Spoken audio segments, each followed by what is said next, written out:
बिस्मिल्लाहिर्रहमानिर्रहीम। अस्सलाम वालेकुम, वेलकम टू माय चैनल दावत इस्लाम। मैं हूं आपका दोस्त शफकत अली ऑफिशियल। उम्मीद करता हूं कि आप सब लोग ईमान के आला दर्जे पे होंगे। सूरह हूद की आयत नंबर 25 का तर्जुमा। और ऐसे ही हालात थे जब हमने नूह को उसकी कौम की तरफ भेजा था। उसने कहा, मैं तुम लोगों को साफ साफ खबरदार करता हूँ। सूरह हूद हाशिया नंबर 29। मुनासिब हो कि इस मौके पर सूरत अल अराफ रकू 8 के हवाशी पेश नजर रखे जाएं। सूरह हूद के आयत नंबर 26 का तर्जुमा कि अल्लाह के सिवा किसी की बंदगी न करो, वरना मुझे अंदेशा है कि तुम पर एक रोज दर्दनाक अजाब आएगा। सूरह हूद हाशिया नंबर 30।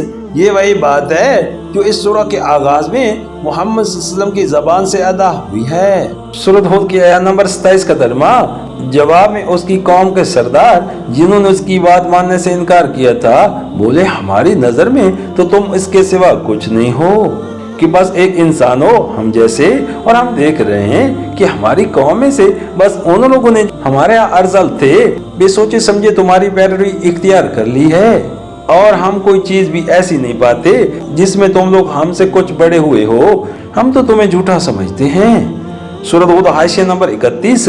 वही जहलाना एतराज जो मक्के के लोग मोहम्मद सल्लल्लाहु अलैहि वसल्लम के मुकाबले में पेश करते थे कि जो शख्स हमारी तरह एक मामूली इंसान है, खाता पीता है, चलता फिरता है, सोता और जागता भी है, बाल बच्चे भी रखता है, आखिर हम कैसे मान लें कि वो खुदा की तरफ से पैगंबर मुकर्रर होकर आया है।